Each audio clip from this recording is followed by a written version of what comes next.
जनसत्ता संपादकीय गति 110 शब्द प्रति minute. Be ready. 3, 2, 1 start.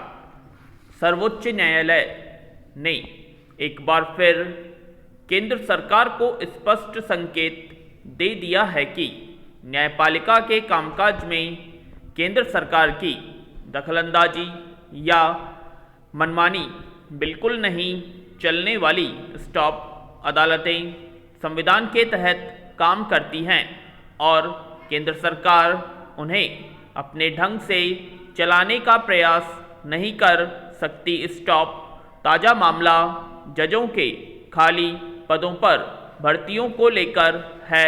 Stop देश के प्रमुख और अपीलीय न्यायाधिकरणों में 250 पद खाली हैं। स्टॉप उनमें भर्ती के लिए सर्वोच्च न्यायालय ने नामों की सूची केंद्र के पास भेजी थी। स्टॉप केंद्र सरकार ने पहले तो उस सूची को लंबे समय तक लटकाए रखा, फिर अदालत ने याद दिलाया तो उस सूची में से कई नामों को छोड़ दिया गया।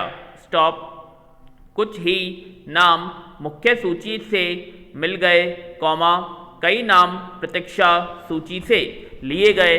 स्टॉप फिर यह भी शर्त लगा दी गई कि नियुक्ति किए गए न्यायाधीशों का कार्यकाल केवल 1 साल तक का होगा।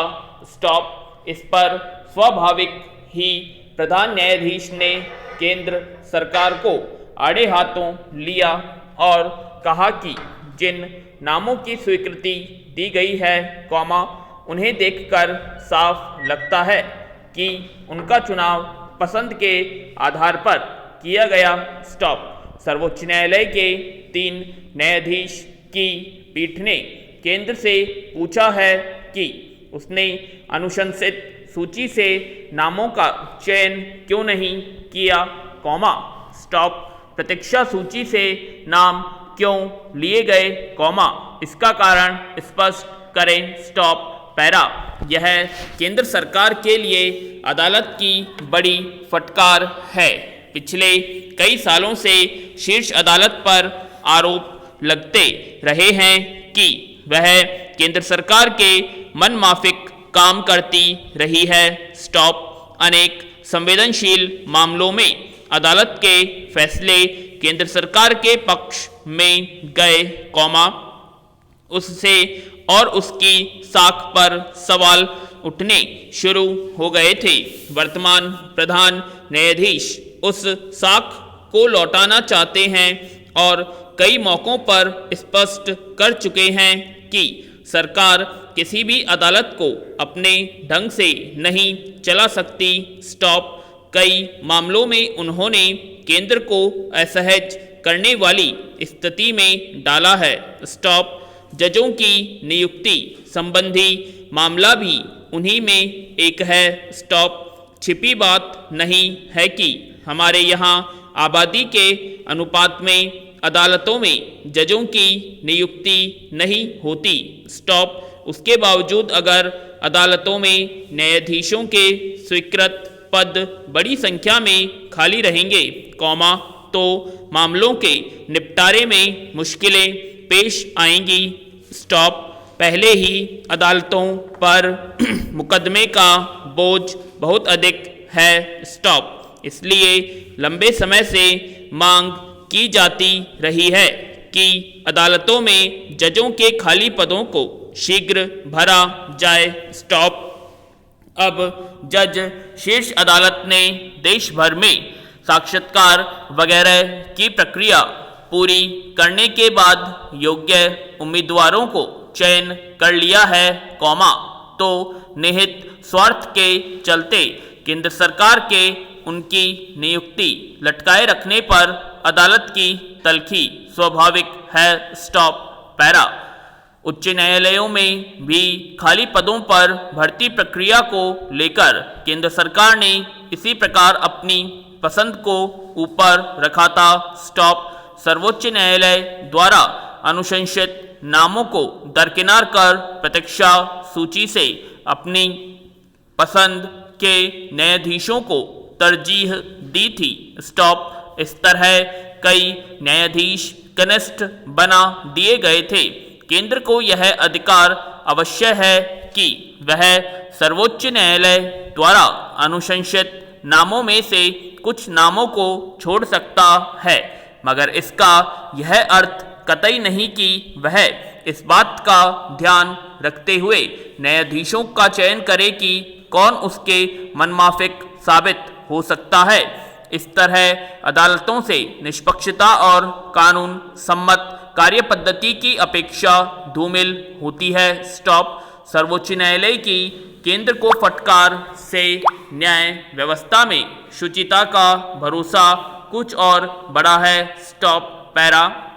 देश के अलग अलग हिस्सों में आतंकियों की गिरफ्तारी ने एक बार फिर सुरक्षा संबंधी चिंताओं को बढ़ा दिया है। स्टॉप। हाल में दिल्ली पुलिस ने मुंबई, रायबरेली, प्रयागराज, लखनऊ और दिल्ली से 6 आतंकियों को दबोच कर देश को बड़े संकट से बचा लिया। स्टॉप। पुलिस का दावा है कि ये आतंकी त्योहारों से पहले दिल्ली, उत्तर प्रदेश और महाराष्ट्र में कई जगह विस्फोट करने की तैयारी में थे।